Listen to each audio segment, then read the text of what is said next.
이제 가능하신 분들은 다 같이 자리에서 일어나셔서 하나님의 말씀을 듣겠습니다.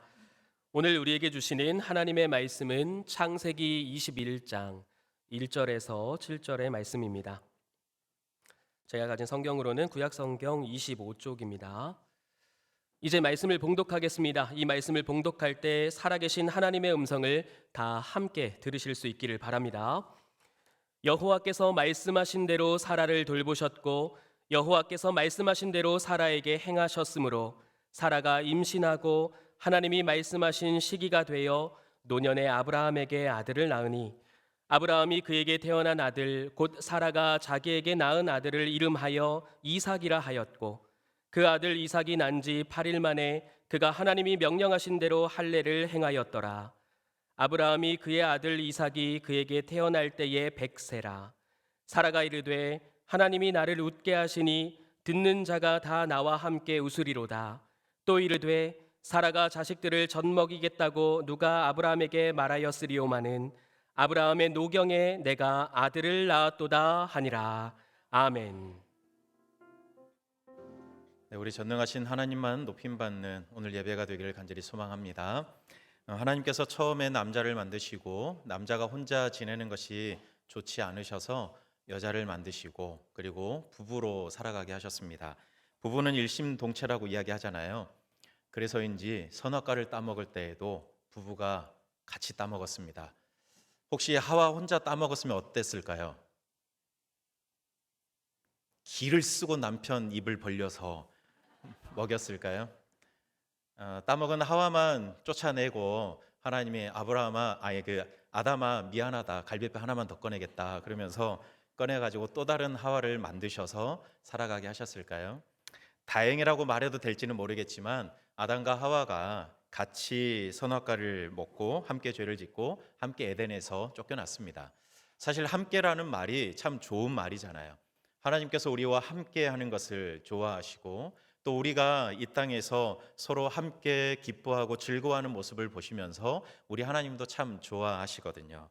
그런데 그 좋은 함께라는 말을 사람들이 자꾸 다른 일에 갖다 쓰고 죄를 짓는 일에 마음을 모으다 보니까 하나님께서 참 안타까워하시고 아파하시고 한탄하셨습니다. 그럼에도 불구하고 우리 하나님은 지금까지도 우리 사람들과 함께 동역하는 것을, 함께 기뻐하는 일을 참 좋아하십니다. 여러분, 바벨탑 사건 이후에도 하나님이 이런 마음으로 사람들과 함께 동역하고 사람들과 함께 계속해서 살아가기 위해서 하나님으로부터 계속해서 멀어지는 사람들을 다시 돌이키기 위해서 한 사람을 선택하셔서 일하십니다. 그 사람은 믿음의 조상이라고 불리는 아브라함입니다. 여러분, 아브라함이 갈대아 우르에서 잘 살아가고 있었어요. 그런데 하나님께서 아브라함을 부르셔서 내가 너에게 지시할 땅으로 가라, 그렇게 하나님께서 아브라함을 부르셨습니다. 여러분, 갈대아 우르는 흔히 말하는 메소포타미아 문명이 있었던 그곳이거든요. 티그리스 강, 유프라테스 강, 이 두 강이 만났던 아주 비옥한 땅이 갈대아 우르였습니다. 그러니 아브라함이 원래 살았던 그 고향 땅은 굉장히 살기 좋은 땅이었겠죠. 지금으로부터 한 4,000년 이전이었는데 그때에도 수세식 화장실이 있었다고 고고학자들이 발견할 정도로 굉장히 문명이 발달된 그런 곳이었습니다. 물론 우리가 지금 사용하고 있는 수세식 화장실을 상상하시면 안 되죠. 그런데 어쨌든 그 당시에도 그런 수세식 화장실 같은 것들이 있을 정도로 다른 지역에 비해 굉장히 문명이 발달되어 살기 좋은 땅이었습니다. 그런데 그 땅을 떠나간다는 것, 그거는 굉장히 힘든 일이었을 겁니다. 굉장한 용기가 필요했던 그런 일이었어요.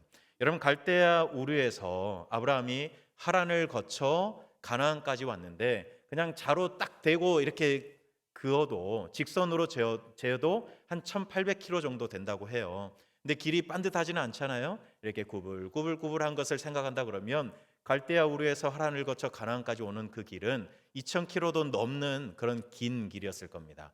비행기도 없고 기차도 없고 버스도 없고 차도 없는 그 시대에 가족들을 이끌고 고향을 떠나 가나안까지 온다는 것은 굉장히 힘든 일이었습니다. 또 당시에는 사람들, 가족들, 친척들이 함께 모여 사는 것이 힘이었던 때였습니다. 그러니 친척과 고향을 떠난다는 것은 죽음을 각오하고 떠나야 했던 그런 일이었습니다. 그럼에도 불구하고 아브라함은 하나님 한 분 보고 하나님의 말씀을 따라 순종하여 고향을 떠나왔습니다. 믿음의 조상답죠. 자, 그런데 믿음의 조상 아브라함이지만 또한 동시에 우리가 놓치지 말아야 할 사람이 있는데 그 사람은 그의 아내 사라입니다. 이런 아브라함이 믿음의 조상이라면 사라는 어떤 사람이죠?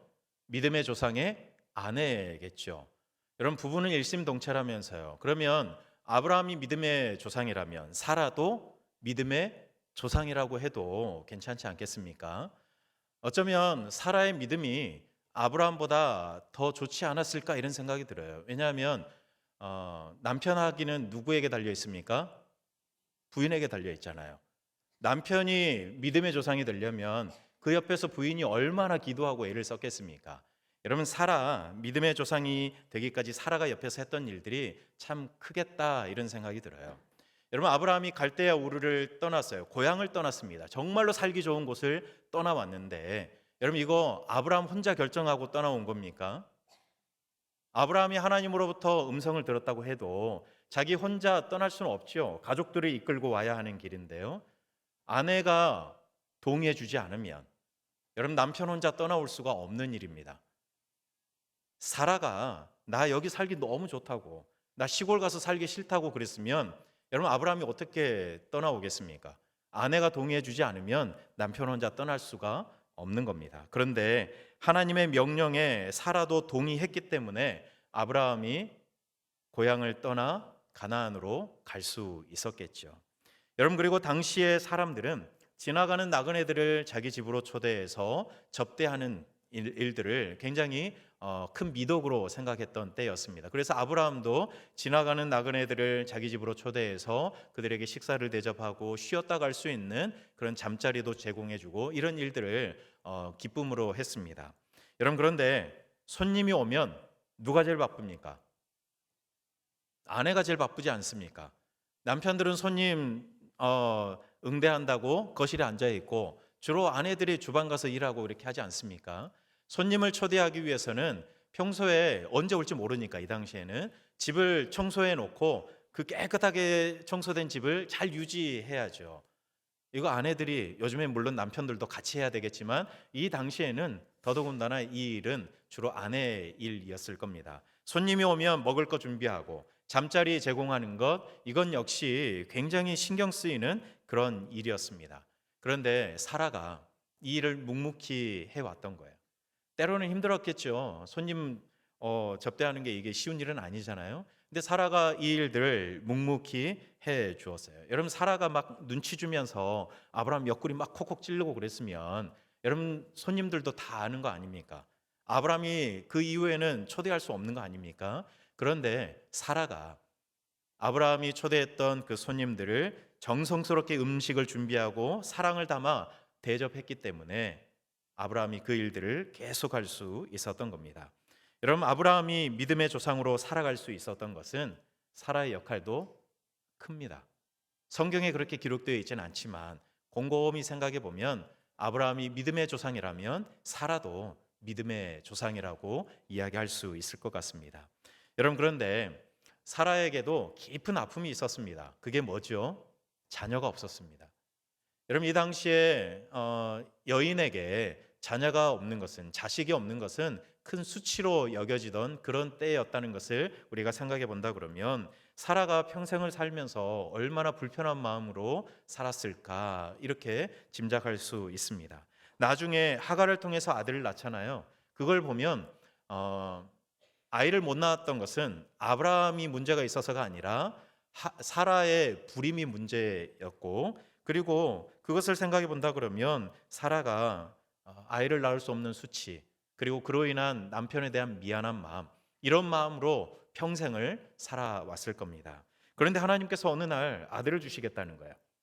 아브라함 75세, 사라 65세 되었을 때에 가나안으로 오는 그때 하나님께서 아들을 주겠다 그렇게 약속을 하시는 거예요.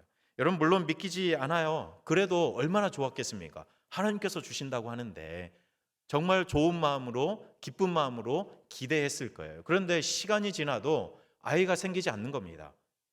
계속해서 나이는 들어가는데 아이는 생기지 않고, 그러니까 희망도 점점 사라져가는 거예요. 그러던 어느 날 아브라함 99세, 사라 89세 되었을 때에, 그날도 나그네들을 대접하고 있던 그때에 그 하나님의 사자가 이렇게 이야기하는 거예요. 내년 이맘때에 아들을 낳을 것이다. 여러분, 내년 이맘때 되면 아브라함이 몇 세가 되죠? 100세, 사라는요 90세가 됩니다. 여러분, 젊을 때도 못 낳았는데 무슨 소로 낳습니까? 그 이야기를 듣고 아브라함이 웃었어요. 사라도 웃어버렸어요. 어떤 웃음이죠? 이 나이에 무슨 애를 낳냐, 이런 체념의 웃음이었어요. 어이없어서 웃은 거예요. 자, 그런데 1년 뒤에 진짜로 어떤 일이 일어났습니까? 아들을 낳았습니다. 진짜로 아들을 낳았어요. 오늘 말씀 1절에 기록하고 있는 것처럼 하나님이 말씀하신 대로 하나님께서 사라를 돌보셨고, 하나님이 말씀하신 대로 하나님이 행해 주셔서 아들을 낳았습니다. 아브라함 100세, 사라 90세에 그렇게 아들을 낳았어요. 여러분, 사실 사라의 몸은 생물학적으로는 불가능한 상태 아닙니까? 아이를 낳을 수가 없어요. 여러분, 90세에 아들을 낳아 보셨습니까? 90세에도 아들을 낳는 그런 축복을 여러분들에게 빌어주어야 될까요? 여러분, 100세, 90세에 아들 낳을 수 없어요. 그런데 아들을 낳았어요. 여러분, 아들의 이름이 뭡니까? 이삭이에요. 뜻이 뭐죠? 웃음이에요. 1년 전에는 어이없어서 웃었어요. 내년에 아들을 낳을 것이라고 이야기하는데, 아니 무슨 이 나이에 아들을 낳냐면서 어이없어서 체념하듯 웃었어요. 그런데 지금은요, 진짜로 아들을 낳고 너무 기쁘고 좋아서 웃고 있는 겁니다. 여러분, 사라가 6절에서 그렇게 고백해요. 하나님이 나를 웃게 하셨다. 그리고 이것을 듣는 모든 사람들이 나와 함께 웃으리로다, 그렇게 이야기를 하고 있어요. 여러분, 절대 불가능해 보였는데 아들을 낳고 너무 좋아서 웃고 있어요. 여러분, 그 아들을 받아들고 너무 좋은 마음, 그 마음 가지고 사라가 그렇게 생각했을 것 같아요. 사람을 만드시고 우리 하나님이 심히 좋아하셨는데 혹시 이런 마음이었을까? 그런 생각을 하지 않았을까요?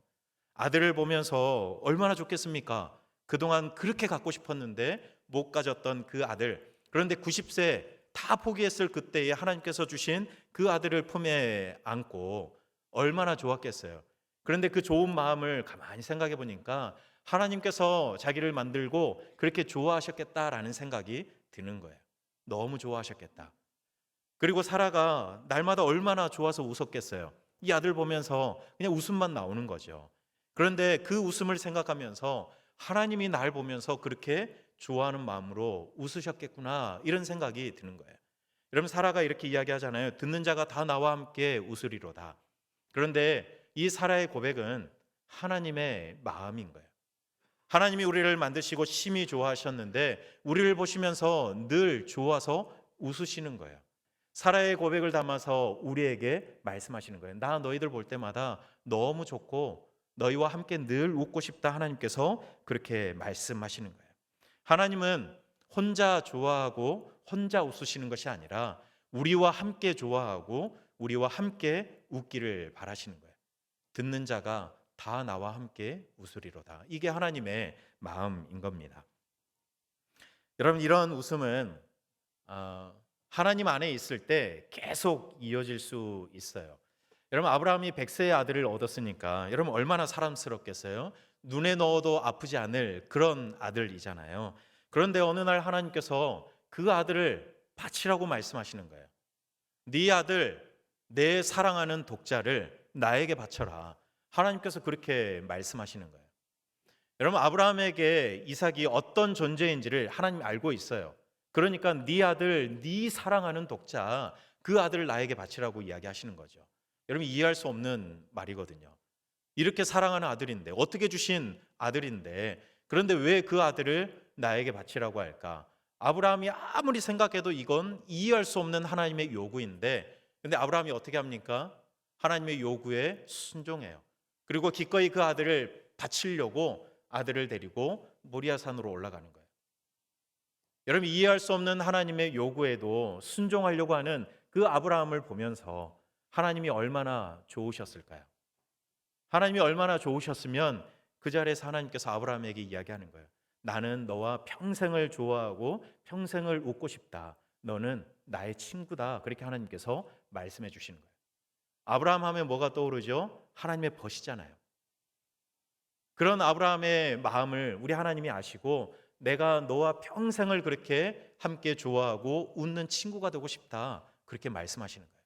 그리고 결국에는 하나님께서 친구 되는 아브라함과 그 후손들을 위해서 어떤 일까지 하시냐면 역으로 아브라함에게 네 아들 네 사랑하는 독자라고 말씀하셨던 우리 하나님께서 하나님의 아들, 하나님의 사랑하는 아들 독자 예수 그리스도를 십자가에 달리기까지 친구를 위해서 그 아들을 내어주시는 거예요. 친구를 위해서 우리 하나님께서 거기까지 가시는 거예요. 여러분, 그러니까 아브라함과 사라가 이삭을 낳고 너무나도 기쁜 마음으로 웃었던 것은 그 아들 때문이기도 하겠지만 더 나아가면 그 아들을 주신 하나님 때문에 아브라함과 이삭, 사라는 웃었던 겁니다. 그 웃음으로 평생을 살아갔던 거예요. 여러분, 그런데 그 아브라함과 사라의 웃음을 누가 보고 자랐습니까? 이삭이 보고 자랐어요. 우리 엄마 아빠는 왜 이렇게 날마다 저렇게 좋으실까? 왜 좋죠? 하나님 때문에 좋은 거예요. 이삭이 그걸 보면서 생각하는 거예요.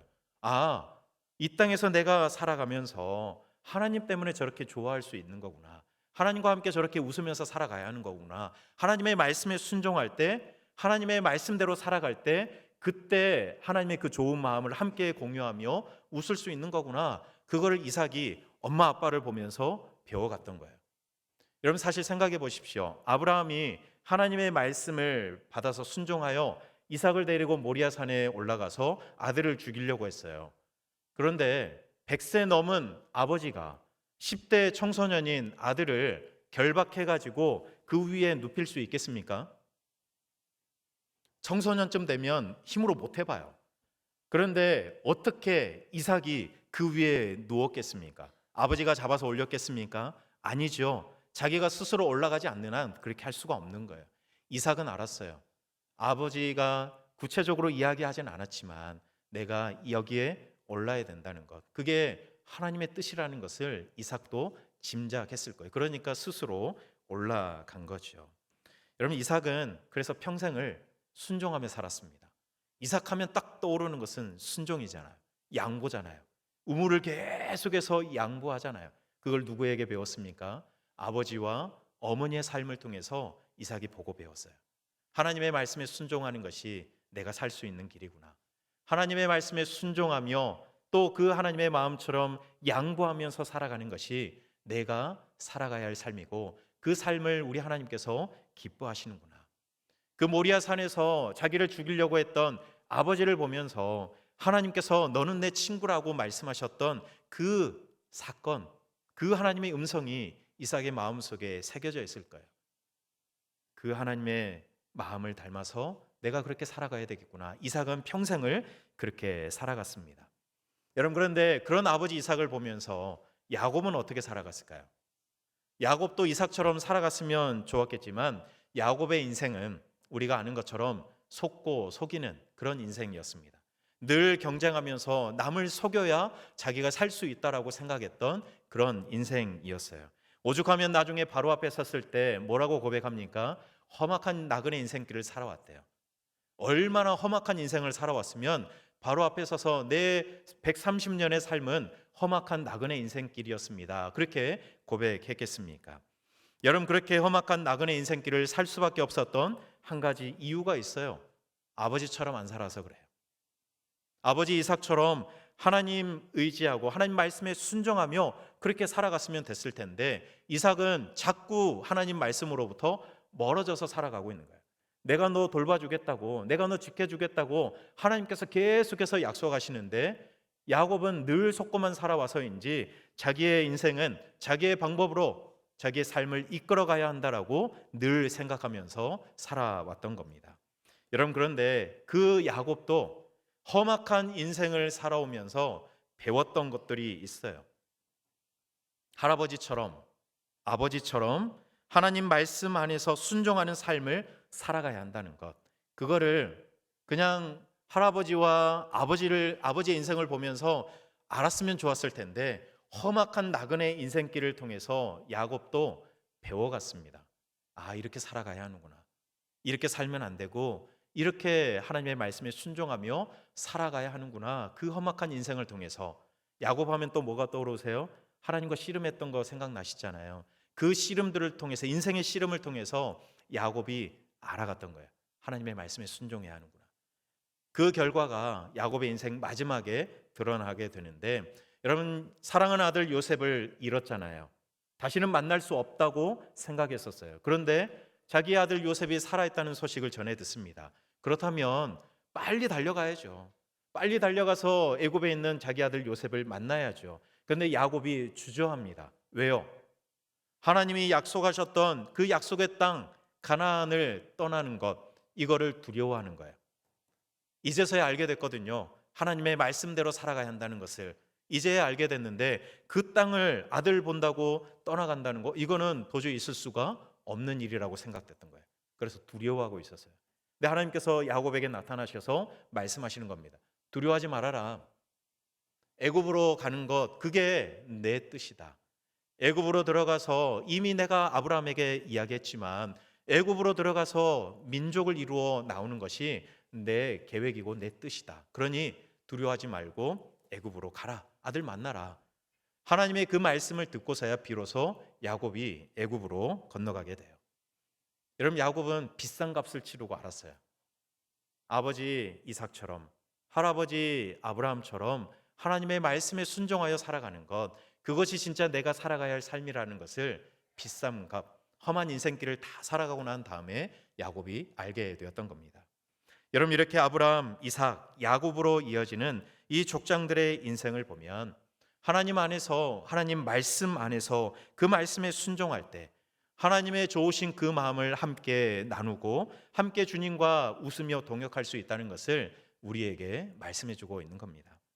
여러분 하나님은 사람을 만드시고 심히 좋아하셨죠. 그리고 지금까지도 우리를 보시면서 심히 좋아하십니다. 그리고 그렇게도 좋아하시는 사람들을 보실 때마다 크게 웃으십니다. 왜요? 여러분 좋아하는 사람 보면 어때요? 인상부터 찌푸려지십니까? 아니면 웃음부터 나오십니까? 여러분 자식들 보면 웃음부터 나오지 않으세요? 오랫동안 떨어져 있던 자식 만나면 그냥 웃게 되잖아요. 하나님이 너무 좋아하는 자녀들이 여기에 있는데 그 자녀들을 볼 때마다 우리 하나님은 너무 좋아서 크게 웃으시는 거예요. 뭔가를 해서 웃는 게 아니에요. 우리가 뭔가를 해서 이루어서 좋아하시는 게 아닙니다. 그저 하나님의 아들이고 하나님의 딸이니 하나님이 너무나도 사랑하는 사람들이 그 하나님 앞에 있으니 그 자녀들을 보시면서 좋아 웃으시는 겁니다. 여러분 그리고 하나님은 혼자 웃기를 바라시는 게 아니에요. 혼자 좋아하기를 원하시는 것이 아니라 너무나도 좋으신 하나님의 아들, 하나님의 딸, 우리와 함께 좋아하시고 웃기를 바라세요. 여러분 그래서 아브라함과 이삭과 야곱으로 이어지는 이 족장들의 인생 가운데 오셔서 그들을 믿음으로 살아가게 하시고 그리고 이들을 통해서 하나님의 심히 좋아하는 그 마음을 계속해서 자녀들에게 이어주시면서 지금까지도 우리와 함께 좋아하고 웃으시기를 바라시는 거예요. 여러분 그 마음을 여러분 오늘 사라를 통해서도 우리에게 말씀하세요. 그래서 참 은혜가 돼요. 아브라함, 이삭, 야곱, 우리가 대표적으로 아는 믿음의 사람들 아닙니까? 이후로도 보면 아브라함이 하나님, 이삭이 하나님, 야곱의 하나님, 그렇게 하나님 자신을 소개하실 정도로 대단한 믿음의 사람들이에요. 그런데 그 중심에서 조금 벗어난 것 같은 사라, 믿음의 조상하면 아브라함만 떠올리지 사라 별로 생각 안 하잖아요. 그런데 그 사라의 인생을 통해서도 그런 하나님의 마음을 알려주시는 거예요. 나 너희 너무 좋아하고 너희와 함께 웃고 싶다. 여러분 사라만이 아니에요. 사라의 몸종이었던 하갈을 통해서도 말씀하시는 거예요. 여러분 도망가는 종 하갈이었어요. 여러분 종인데 도망가면 이건 종도 아닌 거거든요. 그런데 하나님은 그 도망가는 종 하갈을 직접 찾아가셔서 하갈의 얼굴에 웃음을 돌려주시는 거예요. 이스마엘의 탄생을 통해서 하갈에게도 웃음을 주시는 거예요. 나 너 너무 좋아한다고. 여러분 하나님은 뭔가 무대 중심에 있는 사람만이 아니라 그 중심에서 벗어난 것 같은 사람들의 인생에도 찾아오셔서 말씀하시는 거예요. 여러분 아무것도 아닌 것 같은 우리의 인생에도 찾아오셔서 말씀하시는 거예요. 너희로 인해서 나는 쉼이 좋다. 그리고 너와 함께 웃고 싶다. 그렇게 말씀하시는 거예요. 여러분, 이런 하나님의 마음을 가만히 묵상해 가다 보니까 여러분, 하나님은 우리와 심히 좋아하시고 우리와 함께 웃기 위해서 어쩌면 우리보다 더 애를 쓰고 있다는 생각이 들었습니다. 우리는 어떻게 하나님을 웃게 하실까? 내가 어떻게 하면 하나님이 웃으실까? 그렇게 질문하지만 이 질문은 틀린 질문입니다. 오히려 이 질문을 바꿔야 돼요. 하나님은 나와 함께 웃으시기 위해서 어떻게 애를 쓰고 계실까? 여러분, 하나님은 우리와 함께 웃기 위해서, 우리와 함께 좋아하시기 위해서 우리보다 더 많이 애를 쓰세요.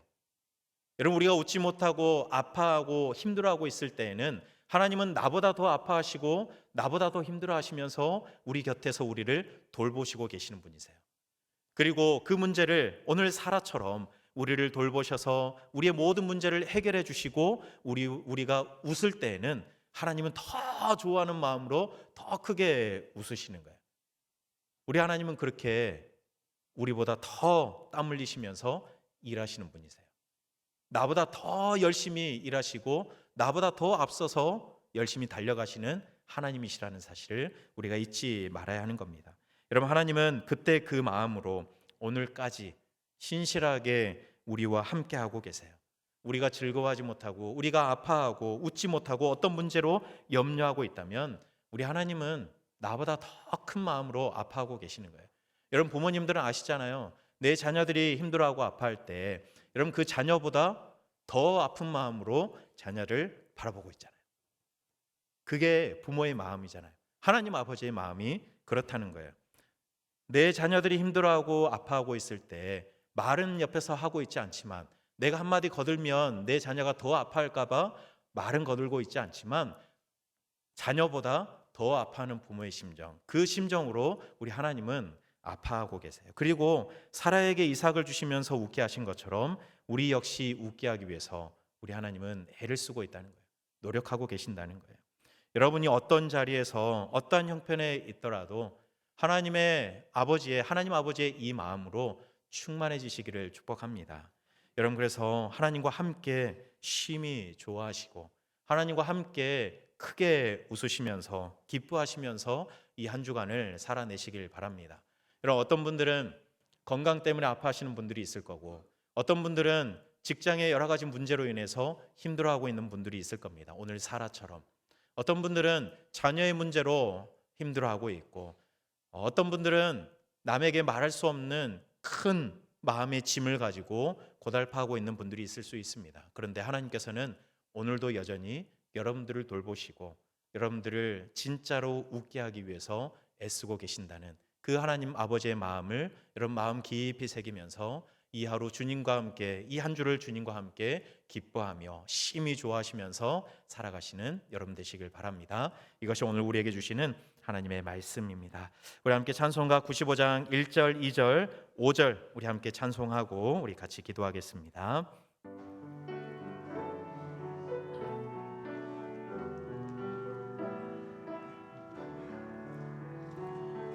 나의 기쁨 나의 소망 되시며 나의 생명이 되신 주 밤낮 불러서 찬송을 드려도 늘 하신 마음뿐이세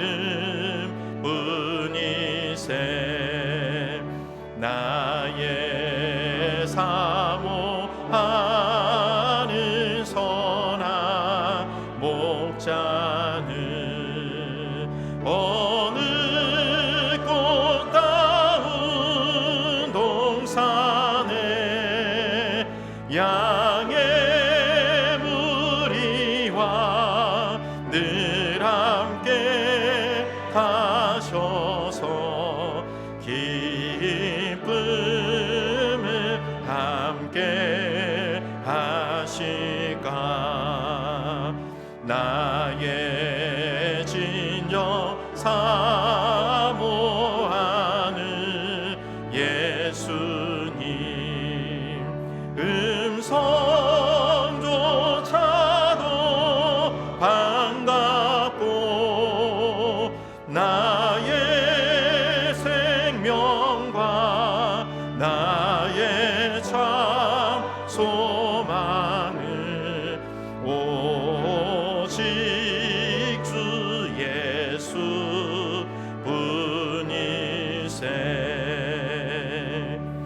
우리 시간 말씀 기억하면서 우리 함께 기도하겠습니다.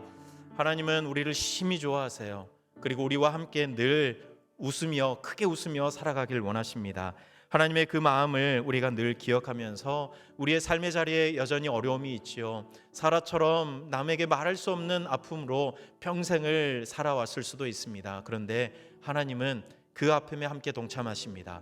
그리고 우리를 돌보시며 우리의 문제를 해결해 주시며 또 해결되지 않더라도 우리와 늘 함께 하시면서 우리와 함께 웃으며 함께 좋아하시려는 그 마음이 크십니다.